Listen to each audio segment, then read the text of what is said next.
नमस्ते। BEd second year अपना जो सब्जेक्ट है सामाजिक विज्ञान शिक्षक। आज का जो अपना टॉपिक है उसके बारे में अपन अध्ययन करेंगे। विद्यालय में सामाजिक विज्ञान का पाठ्यक्रम।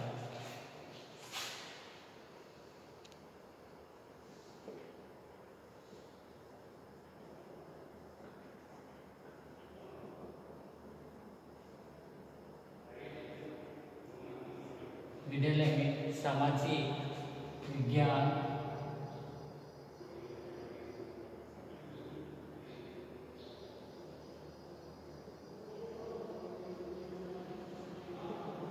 ठीक है। विद्यालय में सामाजिक विज्ञान का पाठ्यक्रम के बारे में अपन अध्ययन करेंगे। जैसा कि आपको पता है कि विद्यालय शिक्षा के संपूर्ण ढांचे पर दृष्टि डालनी आवश्यक हो गई है ना।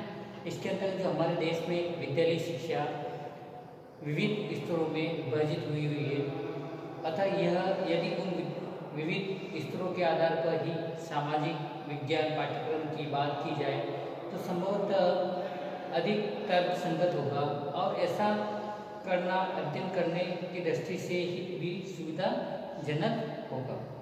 फिर इसके अंतर्गत जो बताया गया है कि कहने का मतलब ये है कि पाठ्यक्रम जो विद्यालय के अंतर्गत किस प्रकार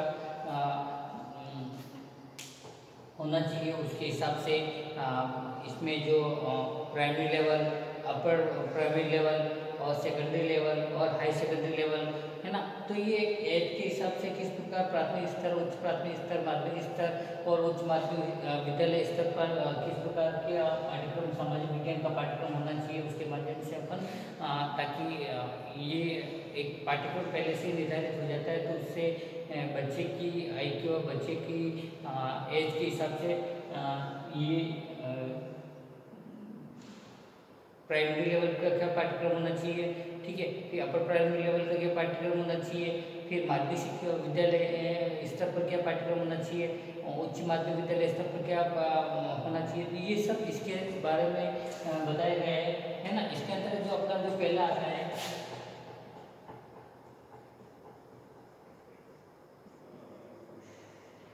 प्राथमिक स्तर।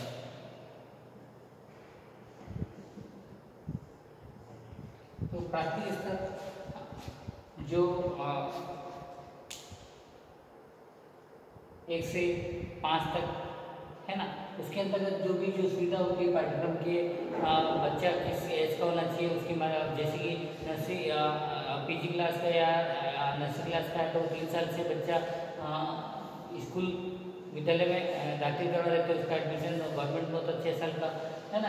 ये प्राथमिक स्तर के अंतर्गत जो बालक की जो सर्वांगीण विकास के अकॉर्डिंग उसका पाठ्यक्रम किस प्रकार होना चाहिए उसके माध्यम से उसको शिक्षित किया जाता है। तो प्राथमिक स्तर के अंतर्गत जो विद्यालय में सामाजिक विद्यालय का पाठ्यक्रम हो तो किस प्रकार क्या क्या सुविधा होनी चाहिए, क्या नहीं होनी चाहिए, क्या है क्या नहीं, सब सारी चीज़ इसी के अंदर सभी इसी के अंतर्गत है।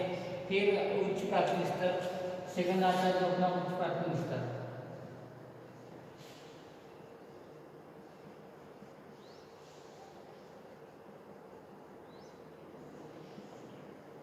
वही विद्यालय के अंतर्गत सामाजिक विज्ञान का पाठ्यक्रम किस प्रकार होना चाहिए, उच्च प्राथमिक स्तर पर किस प्रकार होना चाहिए ताकि बच्चा उस चीज़ को समझ। कहने का मतलब ये है कि ये चित्रों के माध्यम से इसमें समझते हैं। प्राथमिक स्तर में चित्र है या फिर कोई जो भी डायग्राम है या फिर ना हाथों से लिखवाते हैं। उच्च प्राथमिक स्तर में उसके अंतर्गत जो भी कहने का मतलब इसमें यातायात के साधन या फिर उच्च प्राथमिक स्तर के अंतर्गत जो ये मिट्टी है कि ये इसके मतलब इसके अंतर्गत बहुत सारी ऐसी चीज़ें होती है जो उच्च प्राथमिक स्तर पर सीखी जाती है। फिर थर्ड आता है इसके अंतर्गत माध्यमिक विद्यालय।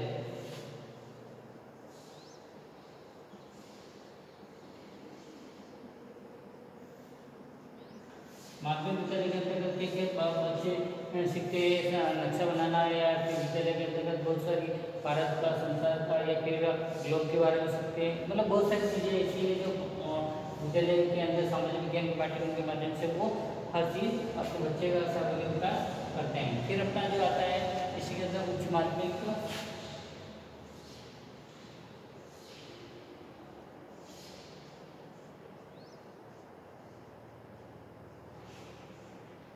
माध्यमिक विद्यालय, उच्च माध्यमिक विद्यालय के अंतर्गत बहुत सी जो हाई सेकेंडरी स्कूल लेवल होता है ना, उसके अंतर्गत जो विद्यालय में जो सामाजिक विज्ञान का पाठ्यक्रम किस प्रकार होना चाहिए उसके बारे में इसमें कुछ किया गया है। तो आपके अंदर जो उच्च प्राथमिक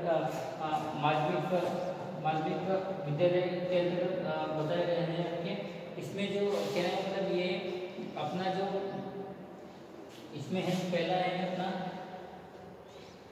विश्व का अध्ययन।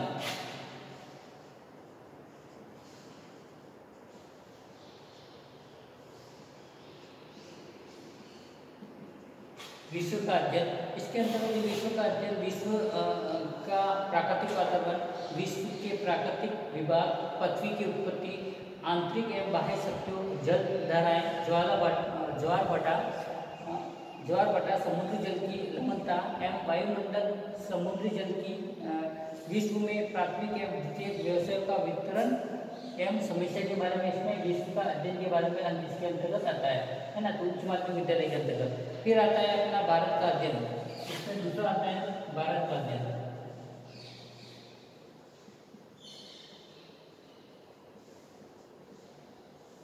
है ना। भारत का अध्ययन के अंतर्गत जो भारतीय आर्थिक क्रिया एवं मानव जीवन, प्रमुख जनजातियां, यातायात की सुविधा, व्यापार आदि, इसी के अंदर भारत के जो अध्ययन के अंतर्गत किस प्रकार व्यापार किया जाता है, अध्ययन सुविधा क्या है, और तो ये सामाजिक विज्ञान का पाठ्यक्रम के अंतर्गत बताया गया है। थर्ड जो आता है अपना प्रमुख जो समस्या,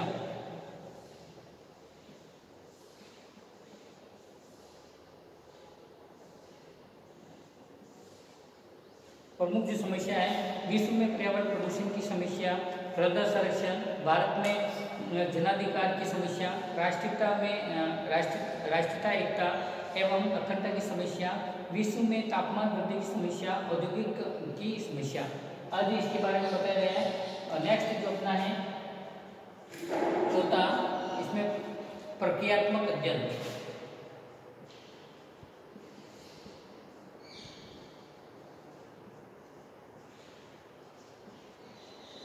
प्रक्रियात्मक अध्ययन के अंतर्गत विविध प्रकार के विविध क्रियाविधि का ज्ञान, जैसे वायुदाब मापी, तापमापी, वर्षा मापी, आर्द्रता एवं शुष्क तापमापी यंत्र, दिशा सूचक यंत्र, सर्वेक्षण यंत्र आदि, है ना। ये इसी के अंतर्गत है। मापनी बनाना, समोच्च रेखाएं खींचना, विविध मानचित्र बनाना, ग्राफिक्स बनाना, भूपत्र बनाना, भौगोलिक रुट चिन्हों को बताना, प्रेषक बनाना, चेन टेप, प्लेन टेबल, साउल पेन आदि सर्वेक्षण यंत्रों के चित्र बनाना, ये सब उच्च माध्यमिक विद्यालय के अंतर्गत बताया गया है। फिर अपना इसी के अंतर्गत जो आता है विविध प्रकार की विधियां, क्या आता है इसमें,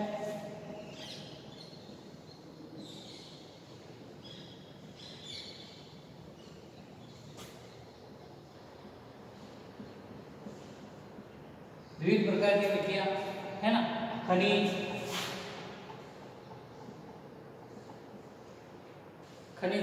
और वनस्पति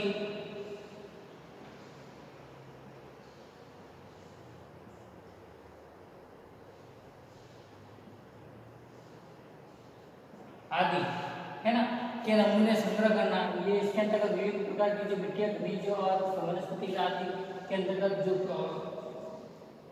नमूने का संग्रह करना, है ना, जो नमूने लेते हैं किस प्रकार इसका कार्य होता है, क्या है क्या नहीं है, इसके अंतर्गत विभिन्न प्रकार की मिट्टियां, कौन सी मिट्टी है, खनिज कितने प्रकार होते हैं, वनस्पतियों के बारे में, तो ये सब इसी के अंतर्गत उच्च माध्यमिक विद्यालय के अंतर्गत बताया जाता है। भ्रमण का आयोजन,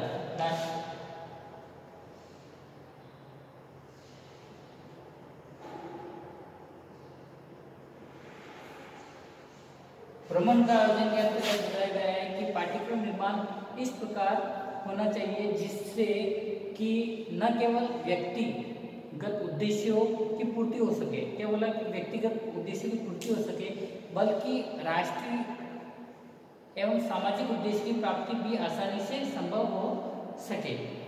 राष्ट्र के लिए सुयोग्य नागरिक तैयार हो सके जो कि राष्ट्रीयता समस्याओं के निराकरण में सहयोग करते हुए राष्ट्रीयता एकता एवं अखंडता को सुदृढ़ करने में सहयोग प्रदान कर सके, जिससे देश में प्रजातांत्रिक व्यवस्था का आधार और अधिक सुदृढ़ बन सके। और यही नहीं, इससे भी आगे बढ़कर अंतर्राष्ट्रीय स्तर भी विविध राष्ट्रों के बीच शांति एवं सहयोग की भावना का विकास करना संभव हो सके तथा विश्व बंधुत्व का वसुधैव कुटुंबकम की भावना पनप सके और साथ ही साथ आर्थिक क्षेत्र में भी राष्ट्र दिनों दिन उन्नति कर सके, है ना। ये इसके अंतर्गत बताया गया है।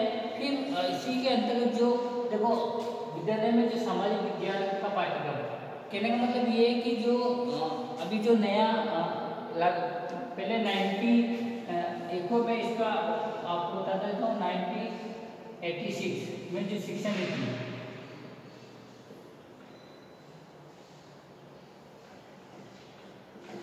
है ना, 1986 में शिक्षा नीति जो बनाई थी, है ना, खुटेरिया एक्ट के अनुसार। अब जो नया जो शिक्षा नीति जो तैयार की जा रही है उसके अंतर्गत जो मंत्री हैं रमेश पोखरियाल, है ना, ये 34 साल बाद बदली है और देश की शिक्षा नीति है। इसके अंतर्गत जो कुछ इसमें शिक्षा में कुछ फेरबदल कर रहे हैं ताकि किस प्रकार गुणवत्तापूर्ण शिक्षा प्रदान की जा सकती है। उसके अंतर्गत जो मनपसंद विषय चुनने के कई विकल्प मिलेंगे, है ना, वो व्यावसायिक शिक्षा ग्रुप हो जाएगी और इसमें इंटरेस्ट शामिल होगी और बहुत सारी इसी के अंतर्गत जैसे कि पहले फॉर्मूला ये चलता था क्लास 2, है ना। तो अब जो नई शिक्षा नीति आ रही है उसके अंतर्गत जो 5+3+3+4, है ना, अब ये शिक्षा नीति आ रही है। इसके अंतर्गत जो बताया गया है यानी कि 5वीं तक मातृभाषा या क्षेत्रीय भाषा में ही पढ़ाई करेंगे बच्चे, ठीक है। उसके बाद साइंस और संकाय में अब अंतर नहीं होगा और 6ठी से ही कोडिंग और वोकेशन कोर्स भी हो जाएंगे, ठीक है। इसी के अंतर्गत जो शिक्षा पर अब जीडीपी का खर्च 6% होगा, है ना, और यानी कि 12वीं तक कुल 15 साल लगेंगे। कितने साल लगेंगे? 15 साल 12वीं तक, और 3 साल आंगनबाड़ी या प्री स्कूलिंग में और स्कूली शिक्षा में 12 साल, है ना। तो ये नई शिक्षा नीति के मानव संसाधन विकास मंत्रालय का नाम बदलकर शिक्षा मंत्रालय किया गया, है ना। तो ये कहने का मतलब ये है कि इसके अंतर्गत जो शिक्षा नीति जो नई जारी हो रही है, ठीक है, प्रस्ताव पारित हो गया जिस तो आज के युग में नवीन जो ज्ञान, नवीन जो गुणवत्तापूर्ण शिक्षा होनी चाहिए, है ना, तो वो उसके अंतर्गत ये मतलब कर रहे हैं तो ताकि शिक्षा में कुछ बदलाव हो और पाठ्यक्रम में भी बदलाव हो, है ना। तो गुणवत्तापूर्ण शिक्षा मिल पाएगी ताकि बच्चा अच्छे से हर चीज़ से ग्रोथ कर सके और अच्छे शिक्षित टीचर होंगे, योग्य टीचर होंगे तो अच्छी शिक्षा करेंगे, है ना। तो ये कहने का मतलब ये है कि शिक्षा बहुत ही आज के युग में नवीन तरीकों से, नवीन ज्ञान की तरफ तरीकों से शिक्षा को प्रदान करना चाहिए ताकि उस चीज़ को बच्चा आज के युग में जो जनरेशन के हिसाब से शिक्षा होनी चाहिए उसको अच्छे से बच्चा समझ सके और अच्छे से उसको सीख सके, है ना। तो ये चीज़ इसके अंतर्गत बदल रही है और ये कहने का मतलब ये है कि इसमें जो जैसा कि nursery LKG HKG first second, उसके बाद फिर है ना 6 से वापस ये 3rd 4th 5th 6th 3rd 4th 5th 6 7 8 है ना, 8 के बाद 9 10 11 और 12, है ना। फिर वो 4 वर्ष पाठ्यक्रम जो आ रहा है उसके अंतर्गत जो first year second year third year और 4 वर्षीय बीएड जो हो रही है ना। तो ये शिक्षा नीति में बदलाव करना है तो बहुत अच्छी बात है। इसके अंतर्गत बहुत कोई कहने का मतलब ये है कि शिक्षा गुणवत्तापूर्ण हो जाएगी और अच्छी शिक्षा ग्रोथ करेंगे और हर चीज़ से डेवलप होगा, है ना। कहने का मतलब जो नवीन तरीक़ों से जो शिक्षा आज की युग में जो जनरेशन के हिसाब से शिक्षा होनी चाहिए वो इस प्रकार होनी चाहिए। तो फेरबदल होना चाहिए शिक्षा के अंतर्गत और कैटेगरी चेंज हो, मतलब अच्छा है विद्यालय में सामाजिक विज्ञान का पाठ्यक्रम। और कहने का मतलब ये जो बहुत सारे जैसे कि ना नाम के स्कूल बन रहे हैं या फिर जो भी है तो वो उसको व्यवसाय बन चुका है एक तरह से, तो उस हिसाब से शिक्षा को थोड़ा गुणवत्तापूर्ण शिक्षा प्रदान करें, ताकि हर तरीके से वो शिक्षा से जो समस्या उसका निराकरण कर सके। ठीक है, तो ये आज के लिए जो अपने विद्यालय में सामाजिक विज्ञान का पाठ्यक्रम के अंतर्गत उच्च माध्यमिक विद्यालय के बारे में अपने अध्ययन किया। ये जो फर्स्ट सेकंड थर्ड फोर्थ है, अब नवीन जो तरीका जो फेरबदल हो रहा है वो लागू हो रहा है, तो ये नवीन जो शिक्षा नीति है उसके अंतर्गत आप एक बार और देख लेना, है ना। तो ये इसके अंतर्गत बताए गए हैं। ठीक है, आज के लिए इतना ही काफ़ी। कक्षा वर्ग को व्यवस्थित बनाने के लिए और व्यवस्थित सुनने के लिए आपको बहुत बहुत धन्यवाद।